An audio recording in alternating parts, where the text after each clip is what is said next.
Winter and spring and fall, the most recent Chinese New Year. This stunning display celebrates the Year of the Pig. It's the result of 6 days of work, 24 hours a day. The design process begins long before that, though, about 6 months in advance. The Lunar New Year display requires even more consideration since it's bringing the culture of the East to the West. The 14,000 square foot floral playground showcases not just beautiful flowers and trees, but intricately designed statues and robots.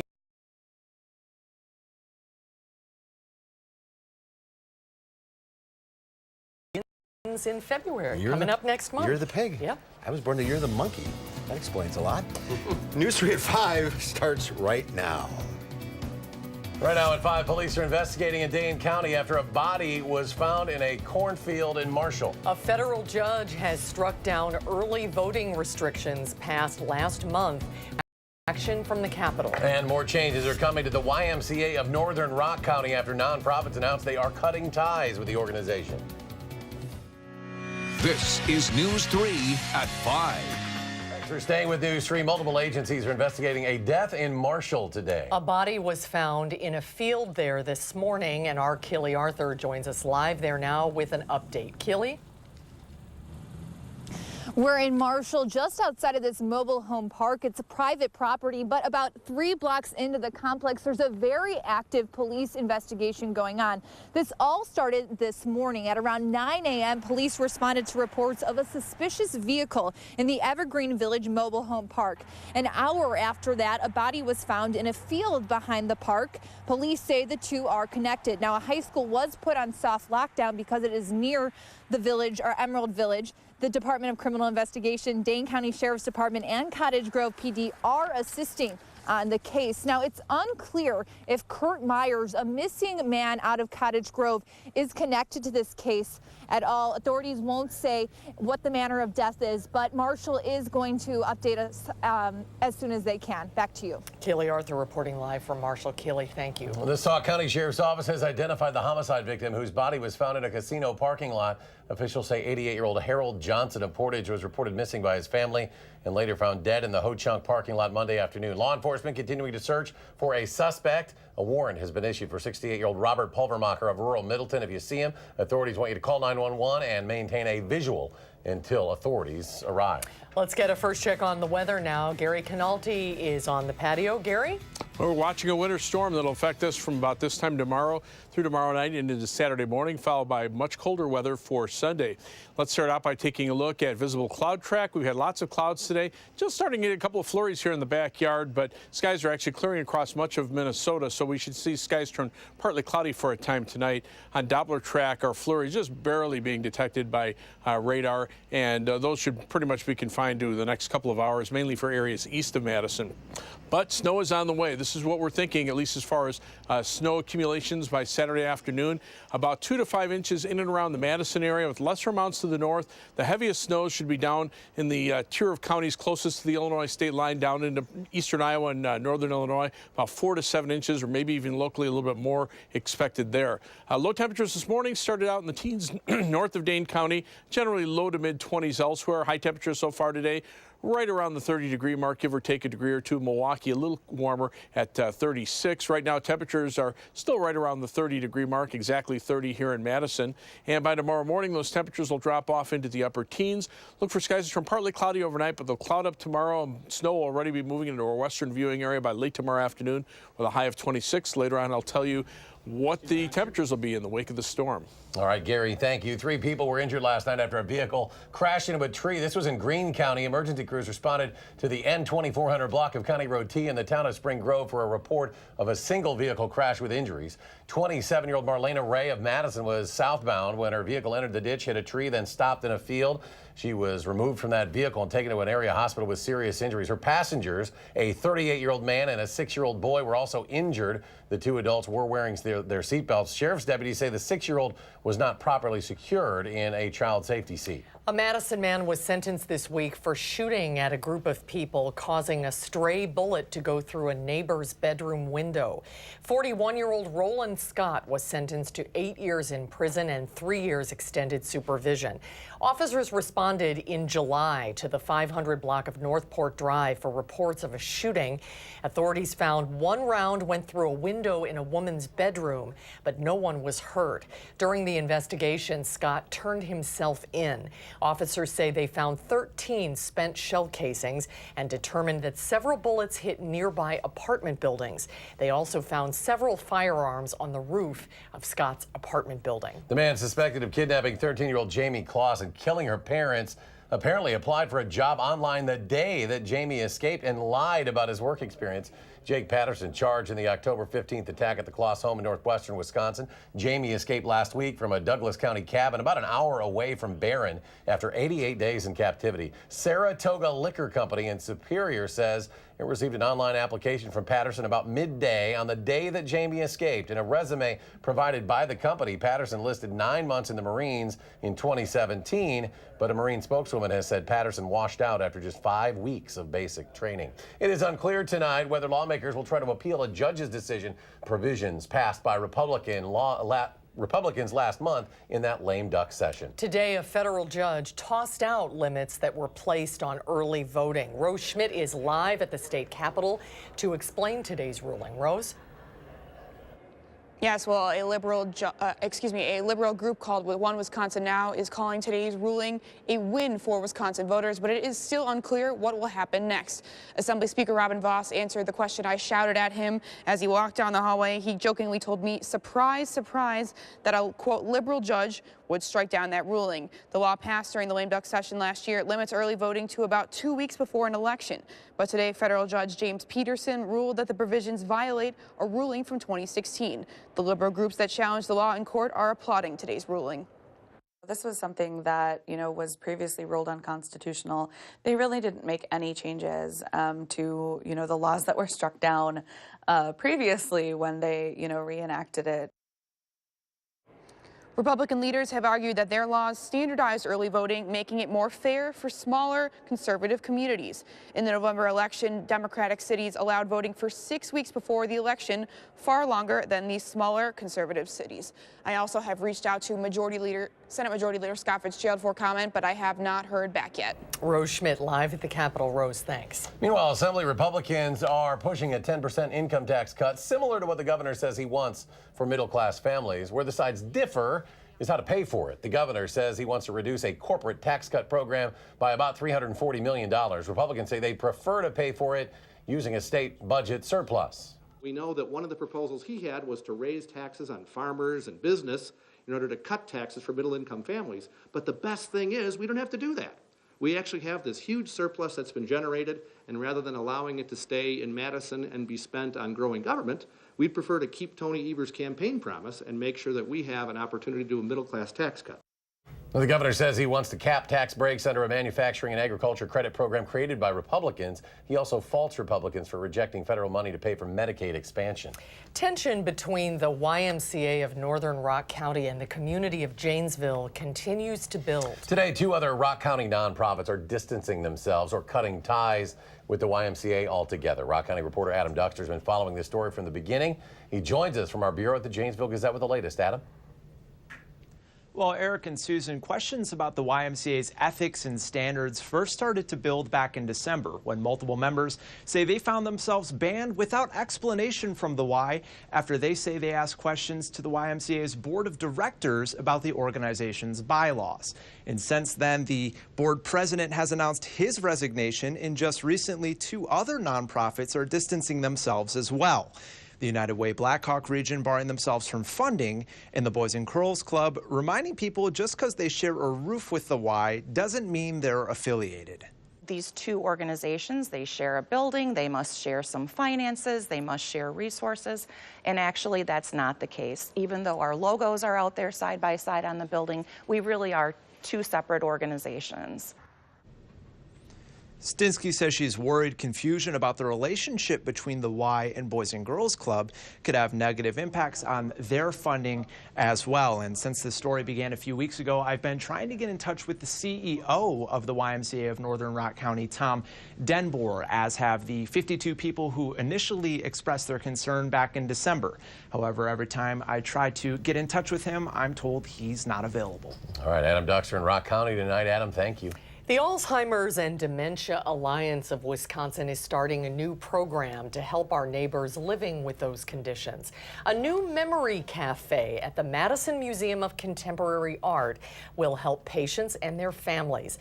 The cafe is a fun way to connect with others who are dealing with the same issues. The idea is that both the person experiencing memory loss and their family and friends will all come together in a relaxed social environment. Oftentimes, dealing with memory loss can be isolating, but the Alzheimer's and Dementia Alliance hopes that events like the Memory Cafe will help people know they are not alone. Sometimes they have the words, but they can't get them out. Sometimes they can't even find the words, but they know they want to say something.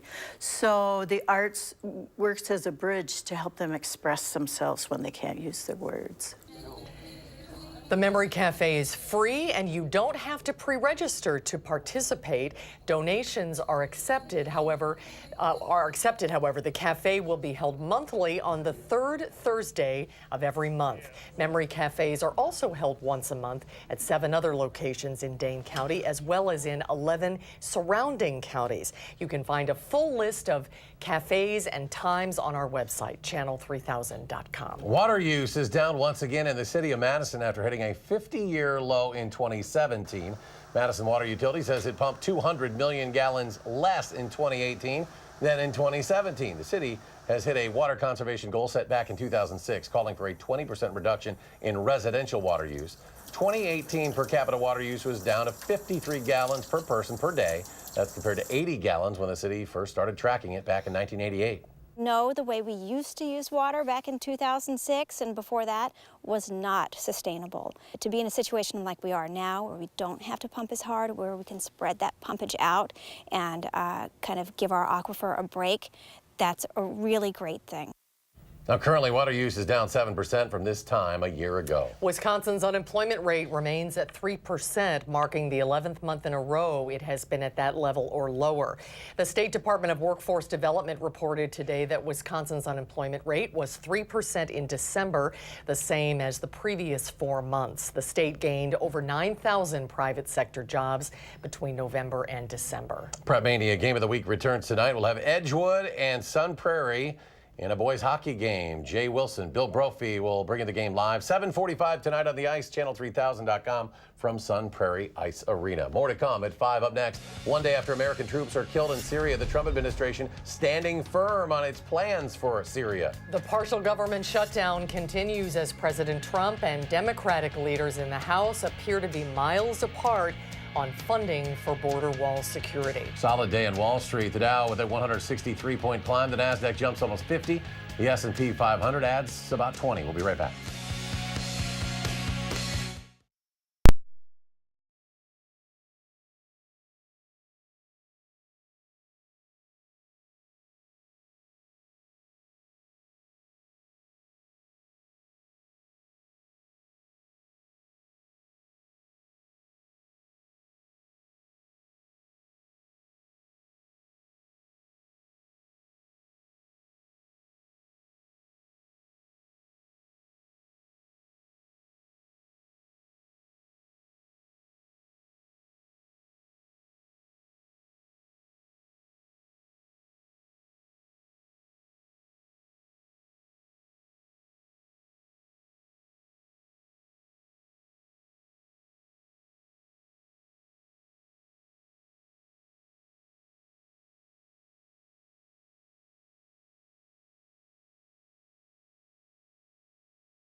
President Trump spoke at the Pentagon a day after the deadly attack targeting Americans in Syria. The president praised the 4 Americans killed in a suicide bombing in the northern Syrian city. ISIS claimed responsibility for the attack outside of a restaurant where Americans patrolling the city had stopped to eat. Despite the casualties, the Trump administration is standing firm on its plan to withdraw 2,000 U.S. troops from Syria. As we begin to bring our troops home, we will do so in a way that ensures that the remnants of ISIS will never be able to reestablish their evil and murderous caliphate. The Trump administration says ISIS has been defeated in Syria, even repeating the claim hours after the attack. But Democratic lawmakers say there are continued security threats around the world. President Trump did not provide more details on the troop drawdown, but said his first duty is the defense of the United States. President Trump and top Democratic leadership in the House appear to be miles apart still on funding for border wall security. House Speaker Nancy Pelosi has rejected the president's demand for $5.7 billion to build a wall. The standoff has pushed the partial government shutdown now into its 27th day. Citing security concerns, Speaker Pelosi asked the president on Wednesday to postpone his State of the Union speech until the government reopens. No, our request was let's talk about when we can do it at a time when government is open and the people who are here to protect us are getting paid. Democrat lawmakers will step forward to do what is right for our country. And what's right for our country is border security at the strongest level. As the shutdown drags on, the State Department says it has found money to pay all of its diplomats and ordered them back to work. President Trump's former personal lawyer, Michael Cohen, has admitted that he paid a tech firm to fix online polls ahead of the 2016 presidential race. He said in a tweet, "What I did was at the direction of and for the sole benefit of Donald Trump. I truly regret my blind loyalty to a man who doesn't deserve it." The Wall Street Journal broke the story. The report says Cohen promised the company $50,000 to get Trump favorable numbers in a Drudge Report poll of likely Republican presidential candidates. The latest revelations come as the president's current lawyer, Rudy Giuliani, is walking back comments about contacts between members of the Trump campaign and foreign nationals. I never said there was no collusion between the campaign or between people in the campaign. Yes, you I have no idea if I have not. I don't think Giuliani any longer has any credibility or is trying to with anyone who either follows the case closely or who knows the law. Michael Cohen is scheduled to testify on Capitol Hill next month regarding this and his role in the Trump campaign. All right, we turn now to weather, and Gary's been watching the weather very closely as we could see some snow in the coming days. Gary?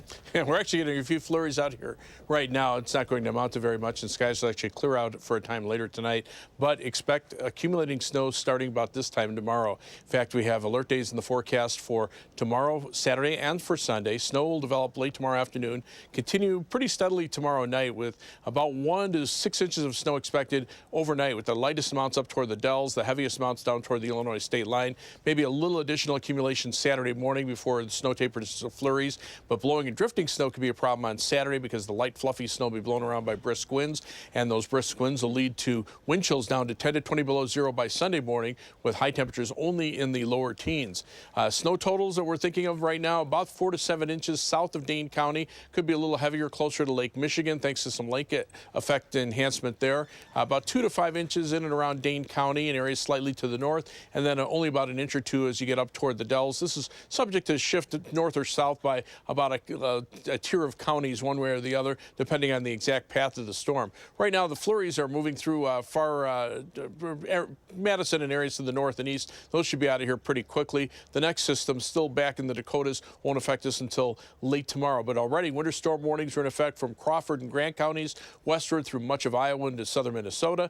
Winter weather advisories around Dane County and areas to the north and west west, and winter storm watches south of Dane County, including the areas near the Illinois state line across much of northern Illinois and into Indiana and Michigan. Look at the difference in the computer models, and this shows you why there's still a watch to our south. The local computer model showing less than an inch of snow here in Madison, but as much as about 5 inches in southern Grant County, a very sharp northern cutoff on that snow area. The European computer model, very steady over the last couple of runs, keeping it around 3.5 inches in Madison, about 4 inches in Milwaukee, closer to 7 inches near the state line.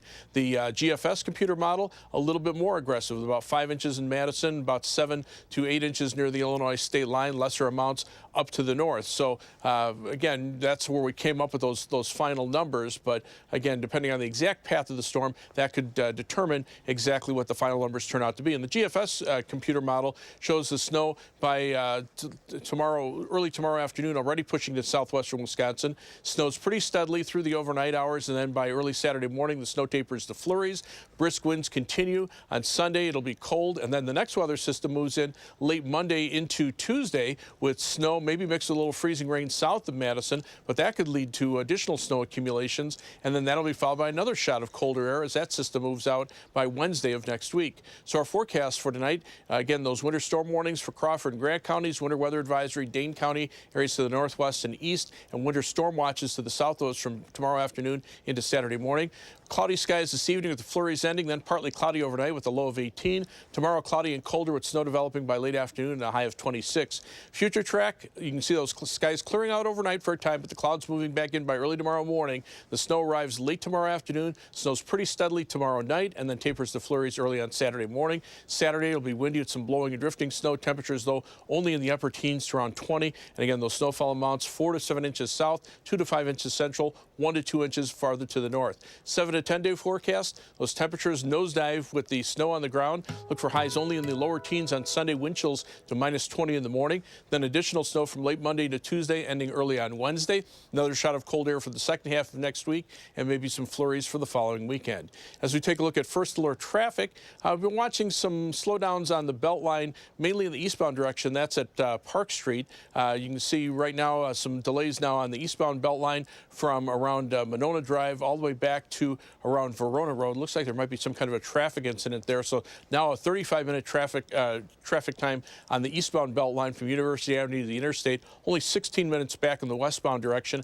Heading out of Madison, 26 minutes to Janesville on I-3990, 17 minutes on US 12 to Sauk City, and 17 minutes on US 151 to Sun Prairie. That's your first alert traffic. All right, Gary, thank you. Ahead at 5, a new report says a change in our diet can be the solution to saving the planet. Details on that report after a short break.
An international panel of experts is calling for a transformation in the way we eat. It says a diet overhaul will not only improve our health, but it may save the planet. As Tina Kraus reports from London, the change begins at the meat counter. Scientists say civilization is in crisis, but our diet can be the solution. A new report suggests a radical change in the way we eat, starting with strict limits on red meat. It corresponds to roughly one fairly good-sized hamburger per week, or if you like a big juicy steak, once a month. Dr. Walter Willett is part of a team of scientists reporting for the Lancet Health Journal. The diet overhaul is designed to protect future generations and the planet by promoting better health. It says by the year 2050, global consumption of red meat and sugar should be cut in half, and that people should eat twice as many nuts, fruits and vegetables, and legumes.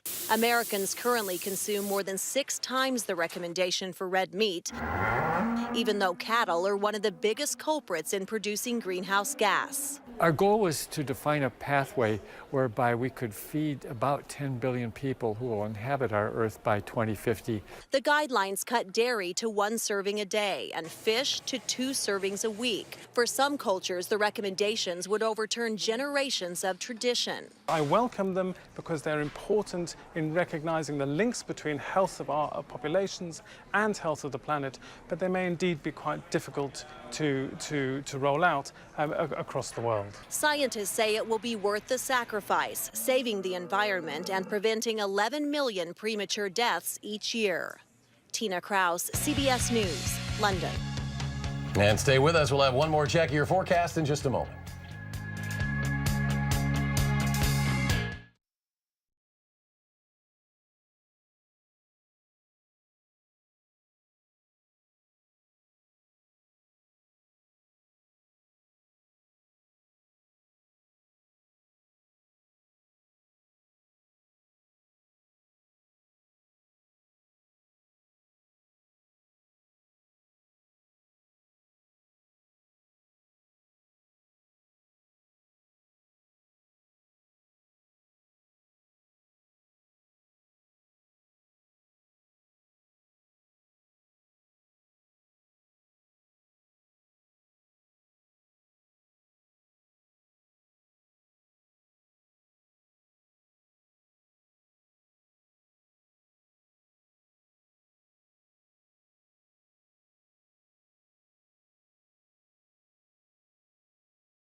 We're in the calm before the storm tomorrow. Yeah, we have alert days in the forecast for tomorrow, tomorrow, Saturday, and Sunday for snow.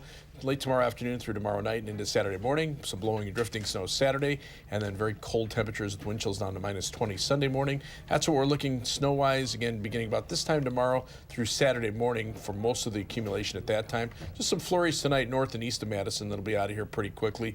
Temperatures not bad right now, around 30, but in the wake of the storm, only 12 for a high on Sunday. Additional snow accumulations possible late Monday into early Wednesday, followed by more cold weather for the rest of next week. More updates on News 3 at 6. The CBS Evening News is next.